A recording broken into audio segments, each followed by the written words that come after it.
क्या आपने हिचकॉक की वो फिल्म देखी है जिसमें एक आदमी अपनी मुट्ठी में एक बहुत ही महत्वपूर्ण सुराग लिए मर जाता है? मरने के करीब 3-4 घंटे बाद मारने वाला उसकी मुट्ठी खोलने की कोशिश करता है, मगर मुट्ठी खुलती नहीं, क्योंकि उसका पूरा शरीर एकदम कड़क हो चुका है। मुट्ठी खोलने के लिए उसे मुर्दे की एक एक अंगुली तोड़कर खोलनी पड़ती है। देखिए, होता यूं है कि मरने के करीब 2-3 घंटे बाद हमारे शरीर की मसल्स आहिस्ता आहिस्ता कड़क होनी शुरू हो जाती है और पूरा शरीर धीरे धीरे सिकुड़ना शुरू हो जाता है, ऐसे ऐसे।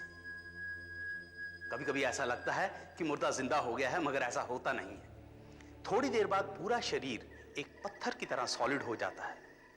इसी को कहते हैं रिगर मोर्टिस।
हेलो जी, मैं शंकर से बात कर सकती हूँ?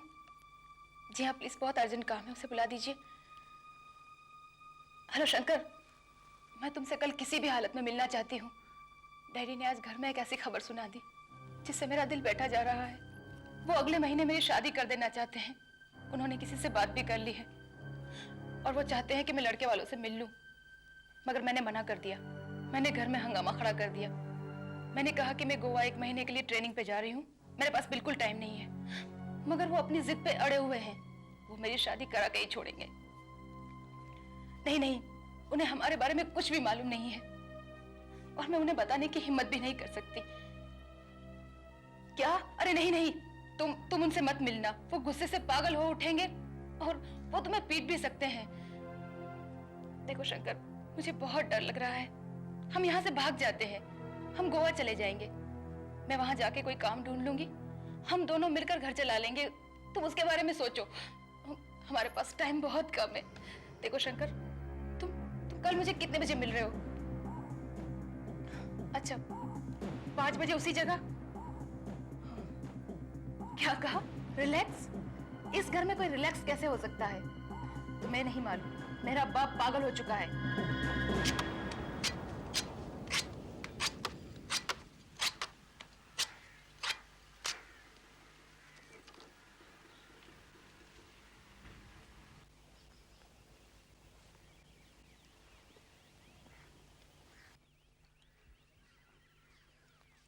अलका, कुछ दिनों पहले मैंने न्यूज़पेपर में पढ़ा था कि पूना में एक नारियल वाला अचानक पागल हो गया और वो लोगों पर हमला करने लगा अपने उस लंबे चाकू से जिससे वो नारियल काटा करता था। और जहां तक मुझे याद है, उसने 2 लोगों को मार डाला और करीब आधा दर्जन लोग को उसने घायल कर दिया। ये सब इस गर्मी की वजह से हुआ होगा। और जानती हो, ये गर्मी से दिमाग में एक उबाल पैदा होता है। तुम्हें क्या लगता है, ऐसा नहीं हुआ होगा? लेकिन ये सब डरावनी बातें तुम मुझे क्यों बता रहे हो?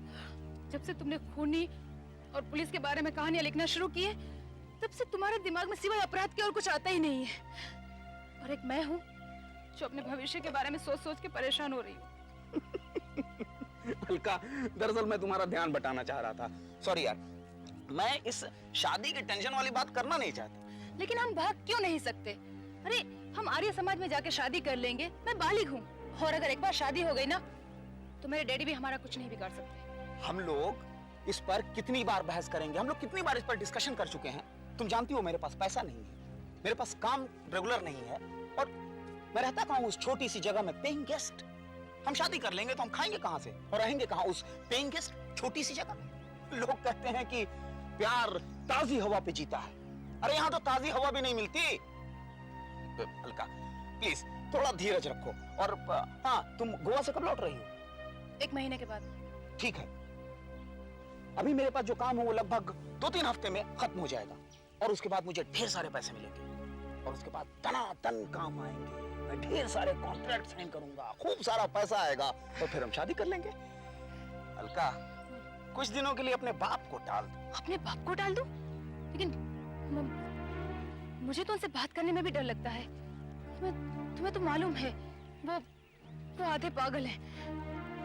लेकिन मैं ट्राई करूंगी। हाँ, तुम ऐसा क्यों नहीं करते? जब तक मैं गोवा में हूँ तुम भी वहाँ क्यों नहीं आ जाते थोड़े दिनों के लिए? बहुत मजा आएगा, हम समुद्र पे डांस करेंगे। अच्छा। और ये तुम्हारे लिए भी थोड़ा चेंज हो जाएगा। चेंज? मुझे चेंज नहीं चाहिए, मुझे पैसा चाहिए, मुझे काम चाहिए, और चेंज हो रहा है ना। मेरा दोस्त सतीश है, वो 6 महीने के लिए दुबई जा रहा है, और मैं उसके बंगले पे रहूंगा कुसुम नगर। कुसुम नगर में? हाँ। वहाँ सुनसान जगह पर, शहर से इतनी दूर? तो क्या हुआ? जहाँ कोई है ही नहीं, तुम बोरियत के मारे ही मर जाओगे। कहाँ था यार तू? मुझे लगा अब तू नहीं आएगा, तूने तेरा इरादा बदल दिया। सॉरी यार, वो दरअसल क्या हुआ कि मैं एक अर्जेंट मीटिंग में फंस गया था। अच्छा, अरे भाई दुबई की मेरी फ्लाइट रात को 2 बजे की है, तब तक जरा सेलिब्रेट करते हैं। क्या है, अगले 6 महीनों में दुबई में मेरा कारोबार एकदम बढ़ जाएगा। अरे हाँ, मैं भूल जाऊं इससे पहले ये चाबियां तो रख ले। थैंक यू यार। वहां के किचन में मैंने सब सामान भरवा दिया है, फ्रिज को भी स्टॉक कर दिया है मैंने, बियर वियर सब है वहां पे। मेरा नौकर हफ्ते में 2 बार तुम्हारे पास आएगा और अंडे सब्जियां जो कुछ चाहिए वो दे जाया करेगा तुम्हें। यार मैं तेरा शुक्रिया कैसे अदा करूंगा यार। यार थैंक्स अ लॉट यार। शुक्रिया तो मुझे तेरा अदा करना चाहिए। तू वहां रहेगा तो कम से कम मेरा बंगला तो साफ सुथरा रहेगा। तेरे पास अगर मोटरसाइकिल होती तो अच्छा रहता। क्या है, वो जगह जरा दूर है, और कभी कभी तो रात के सन्नाटे से हवा ही निकल जाती है। अरे डू मी ए फेवर, क्या है, मैं इसे लॉकर में रखना भूल ही गया हूं। इसे मैं साथ तो ले जा नहीं सकता, तू ही इसे रख ले। ये क्या, पिस्तौल? असली है क्या? ऑफ कोर्स असली है, जरा संभाल के, लोडेड है। यार मुझे तो पता ही नहीं था कि तेरे पास गन भी है। जब जब कुसुम नगर जाता हूं तब अपने पास रखता हूं, इससे मैं बड़ा सेफ महसूस करता हूं। काफी भारी है। जानता है, मैं जिंदगी में पहली बार अपने हाथ में गन पकड़ रहा हूं। नहीं यार, इसे तू ले जा, मैं नहीं रखूंगा। कमाल करता है यार, मैं इसे अपने साथ दुबई नहीं ले जा सकता। तू कल कुसुम नगर जाएगा तो इसे साथ ले जाना अपने।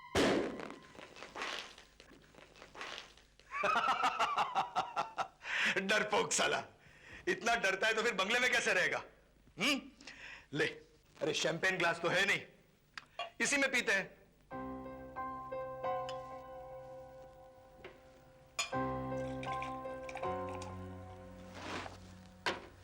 Cheers to my new assignment at Dubai and your career. Cheers. यार तू आजकल कर क्या रहा है? मैं आजकल किताब लिख रहा हूं। वो है ना डिटेक्टिव पुष्कर, अरे उसने जो केसेस सॉल्व किए हैं वो उस किताब में रहेंगे। अब क्या है कि वो है तो इंटेलिजेंट पर लिख नहीं सकता, यू नो, लैंग्वेज प्रॉब्लम। ये वही पुष्कर सिन्हा है ना? हाँ हाँ, वही पुष्कर यार। मैंने सुना वो थोड़ा क्रैक है।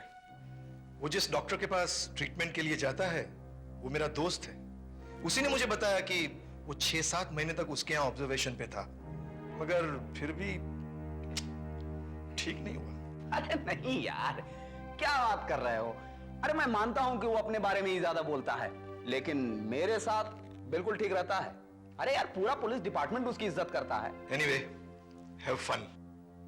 मैं अब जाऊंगा, तो आज रात यहीं रह ले, कल सुबह चले जाना। और हाँ, गन का ख्याल रख।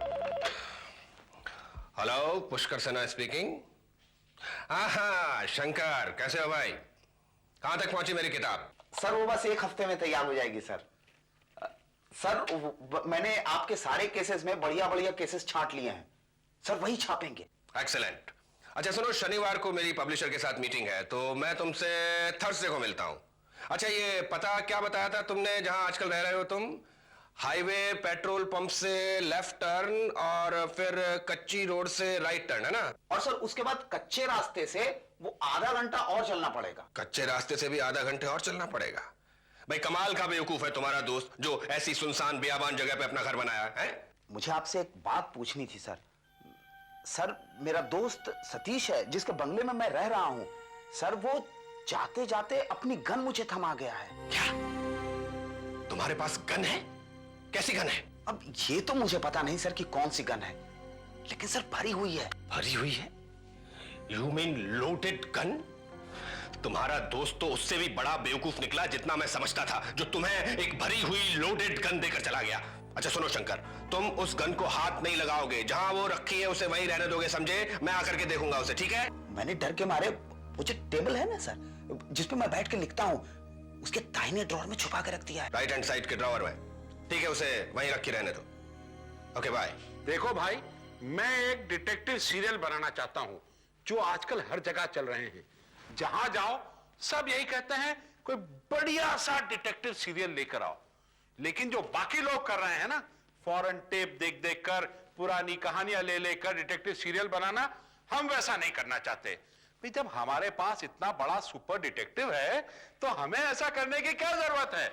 लेकिन देखो, मेरे सीरियल का बजट बहुत बड़ा होगा, उसमें मैं बहुत बड़े बड़े स्टार्स लूंगा और सीरियल का टाइटल होगा पुष्कर सिन्हा की जिंदगी और गुनाह।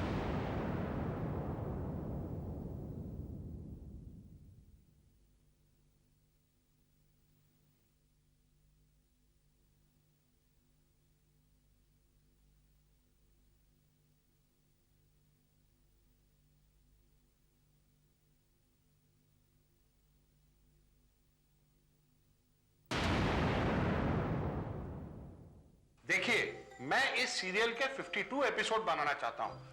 हो सकता है 104 भी बनाऊं, लेकिन 52 एपिसोड तो मुझे कम से कम चाहिए। 52 एपिसोड कम से कम चाहिए? Yes. I am very happy Kumar साहब, लगता है आज मेरा लकी डे है। आप एक हिट प्रोड्यूसर हैं, मैं एक हिट डिटेक्टिव हूं, और दोनों मिलकर बनाएंगे एक हिट सीरियल। डेफिनेटली, मुझे बड़ी खुशी है आप ऐसा सोचते हैं। मैंने आपके हर केस को बार बार पढ़ा है और मुझे ये कहने में कोई शर्म नहीं आती कि आज आप जैसे बड़े आदमी से मिलकर मैं खुशी से फूला नहीं समा रहा हूं। Do you know you are more famous than Hercule Poirot and Sherlock Holmes? Hercule Poirot and Sherlock Holmes? How can you compare me with these people? नकली लोग हैं, ये सब किताबों में मिलते हैं, जबकि पुष्कर सिन्हा एक सच है, जीता जागता सच जो आपके सामने खड़ा है। अरे मानता हूं भाई, मैंने सुना है आप अपने कारनामों की एक किताब लिख रहे हैं।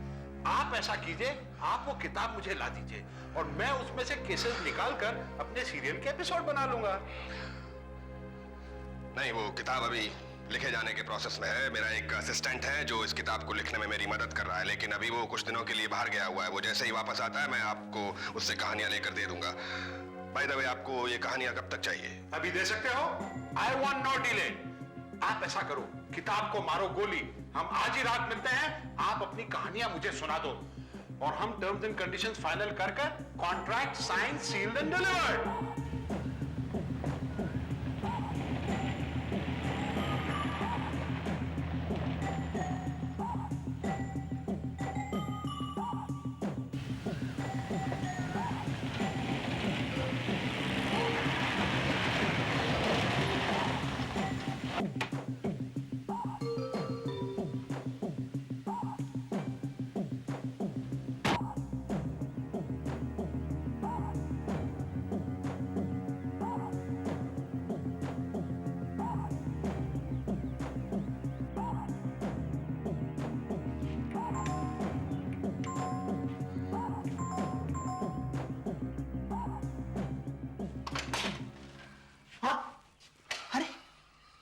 पुष्कर सर, आप यहाँ? हम लोग तो बुधवार को मिलने वाले थे। हाँ, लेकिन वो शंकर, हुआ ये कि एक इतनी अच्छी खबर सुनी कि मुझसे रहा नहीं गया। सोचा बस अभी चलकर तुमको बता दूं। अच्छा, आखिर अरे पहले अंदर तो आइए सर। आइए आइए सर, आइए आइए ना, मैं पानी लेकर आता हूं। एक मिनट सर।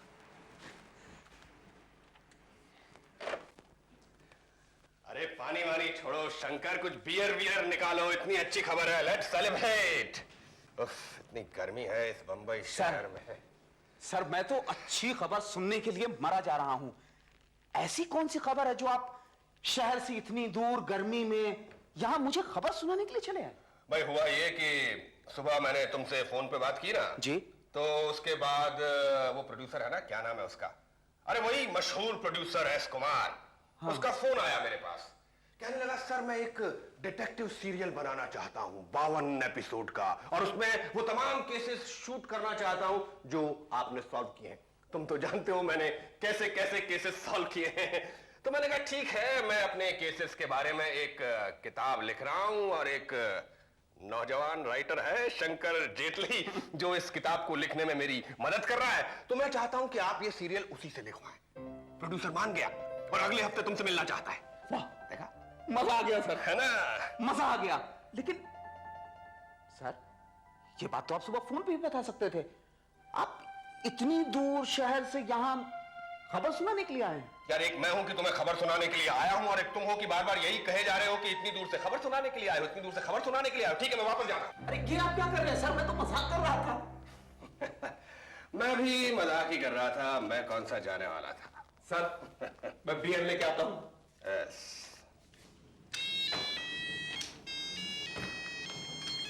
अच्छा देखो, बात यह है कि आज शाम को वो प्रोड्यूसर मुझसे मिलने वाला है, और मैं चाहता हूं कि हम दोनों ने अब तक जो भी लिखा है उसकी एक कॉपी उसे दे दी जाए।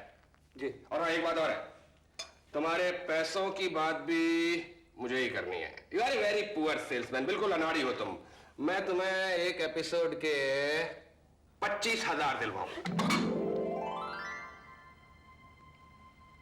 25,000?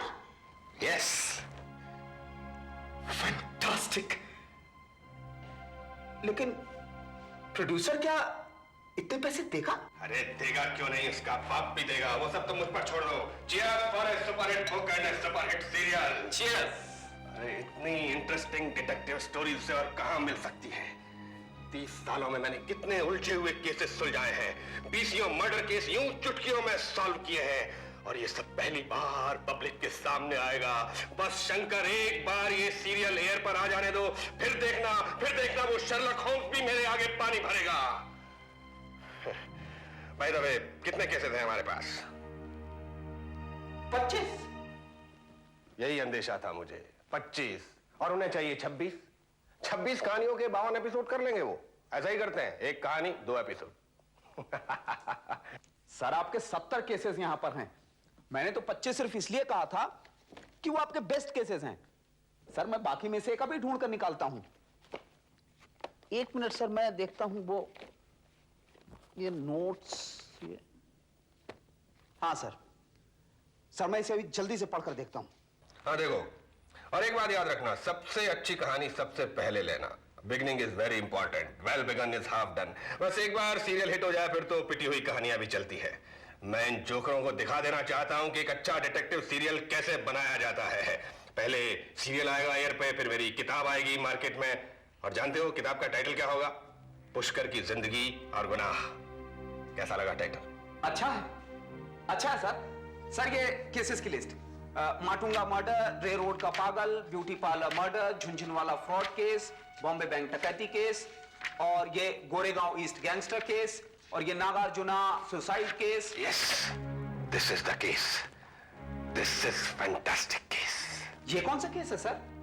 भाई जिसमें एक बैंक मैनेजर ने ऐसा दिखाया जैसे कि उसने आत्महत्या कर ली हो, और उसके बाद बैंक से लाखों रुपए लेकर चंपत हो गया। हाँ याद आया सर ये वही आदमी है ना जो दूसरे शहर भाग गया था और उसने अपना नाम बदल लिया था? इसने शायद दूसरी शादी भी कर ली थी, लेकिन सर आपने 8 साल बाद भी उसे छोड़ा नहीं। सर कमाल कर दिया आपने। सर ऐसे केसेस अगर टीवी पे आए तो जनता की आंखें फटी की फटी रह जाएंगी। सर ये वन लाइनर प्रोड्यूसर को स्टोरी समझ में आ जाएगी। This is fantastic, this is very good case. याद है शंकर, जब मैंने इस केस को सॉल्व किया था तो सब अखबारों में मेरे फोटो छपे थे, कितने इनाम मिले थे मुझे। वाह, क्या दिन थे। सुबह उठते ही मैं सबसे पहले देखता था कि आज अखबार में मेरे बारे में क्या छपा है। आपको क्या लगता है सर, वो प्रोड्यूसर एक एपिसोड के 25,000 रुपए देगा? एक एपिसोड के 25,000 रुपए के हिसाब से 52 एपिसोड के। लेकिन शंकर, इसमें एक चीज मिसिंग है, बहुत इंपॉर्टेंट चीज मिसिंग है। अरे वही सुसाइड नोट जिसके बारे में मैंने अभी अभी तुम्हें बताया। उसके बिना तो कहानी में मजा ही नहीं आएगा। उसी नोट से तो उसने सबको बेवकूफ बनाया था। सर वो उसमें लिखा है, वो तीसरे पेज पे है शायद। तीसरे पेज पर नहीं शंकर, उसे तो पहले पेज पर होना चाहिए। उसी सुसाइड नोट से तुम्हारी कहानी शुरू होनी चाहिए। तुम्हें याद नहीं, उसी से तो उसने पुलिस तक को बेवकूफ बना दिया था। मैं पहाड़ी में कूद कर आत्महत्या कर लूंगा। साला जानबूझकर वहां पहाड़ी पर झरने के पास खड़ा हो गया ताकि लोग उसे देख ले। थोड़ी देर बाद गायब हो गया। लोगों ने समझा पानी में कूद गया होगा, आत्महत्या कर ली होगी और लाश कहीं बह गई होगी। उसकी लाश मिली नहीं। वो सुसाइड नोट बहुत जरूरी है शंकर। उसी से तो उसकी बीवी ने विश्वास कर लिया कि उसने आत्महत्या कर ली होगी। लेकिन मुझे बेवकूफ नहीं बना सका। आप चाहते क्या है सर? मैं चाहता हूं शंकर कि तुम अपनी कहानी कुछ इस तरह से शुरू करो। नागराजन लापता है, उसकी बीवी परेशान है। 3 दिन बाद उसकी बीवी को वही सुसाइड नोट मिलता है जिसमें लिखा है कि मैं आत्महत्या करने जा रहा हूं। उसकी बीवी वो सुसाइड नोट लेकर पुलिस स्टेशन जाती है। पुलिस छानबीन करती है। पुलिस वो सुसाइड नोट पढ़कर ये यकीन कर लेती है कि उसने सचमुच आत्महत्या की होगी। लेकिन मुझे लगता है दाल में कुछ काला है। मेरे पास वो ओरिजिनल सुसाइड नोट नहीं है, वरना मैं तुम्हें उसका सीक्रेट बता देता। एनीवे, मुझे काफी हद तक याद है। मैं डिक्टेट करता हूं, तुम लिखो। हाँ लिखता हूं सर, बोलिए। मैं आत्महत्या करने जा रहा हूं। मैं अपनी जिंदगी से ऊब चुका हूं और इससे छुटकारा पाना चाहता हूं। मैं जानता हूं कि मेरी इस हरकत से मेरे आसपास के लोगों को काफी तकलीफ होगी, लेकिन मेरे पास और कोई चारा नहीं है क्योंकि मेरा कैरियर भी कुछ आगे नहीं बढ़ रहा है। अरे ऐसा ही कुछ लिख डालो यार, तुम तो खुद राइटर हो। लड़ाओ अपना दिमाग, कुछ दुखी सा सुसाइड नोट बना डालो।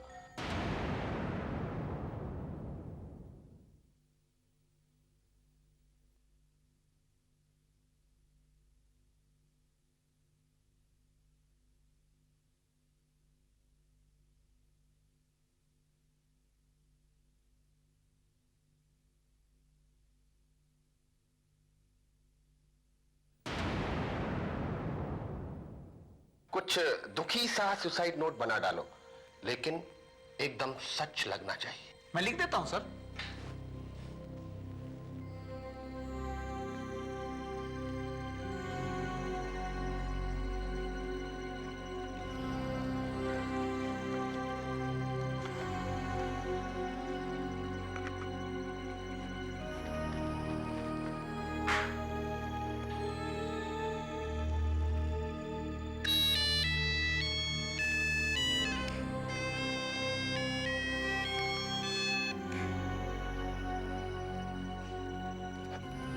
सर ये हो गया।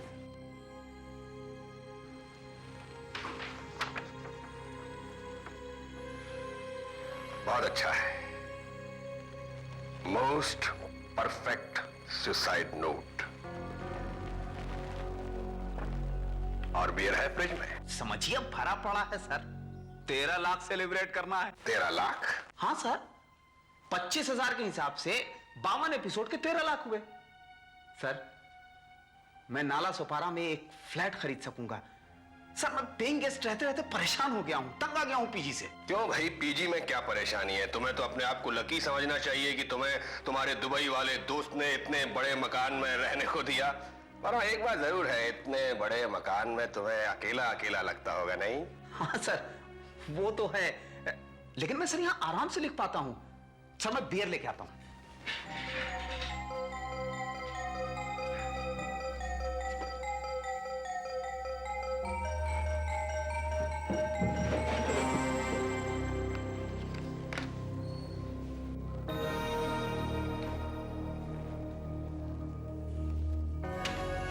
तो यही है वो पिस्तौल जो तुम्हारे दोस्त ने तुम्हें दी है प्रोटेक्शन के लिए, हाँ? हाँ सर, सतीश ने कहा कि यार रख ले, तू कभी काम पड़ सकता है। लेकिन फ्रैंकली स्पीकिंग सर, मैं इसे कभी हाथ नहीं लगाऊंगा। सर ये समझ के सर लोडेड है सर। हाँ लोडेड। शूट करने के लिए तैयार। बैठ जाओ शंकर, मैं तुम्हें गोली मारने वाला हूं। सर, ये प्लीज सर, ये ड्रॉर में रख दीजिए सर। इसका निशाना जब मेरी तरफ होता है तो मुझे बड़ा अजीब लगता है सर। मैं ये मजाक पसंद नहीं करता सर। मैं मजाक नहीं कर रहा हूं शंकर, मैं सचमुच तुम्हें जान से मारने वाला हूं। आहट के अगले एपिसोड में देखिए सुपर जासूस डिटेक्टिव पुष्कर सिन्हा किस तरह से लेखक शंकर जेटली के चारों तरफ जाल बिछाकर मौत का शिकंजा कस देता है। शंकर जेटली क्या इस शिकंजे से निकल पाता है या मारा जाता है? पुष्कर सिन्हा शंकर जेटली को क्यों मारना चाहता है और फिर पुष्कर सिन्हा का क्या होता है? देखिए पुष्कर का पागलपन आहट के अगले एपिसोड में।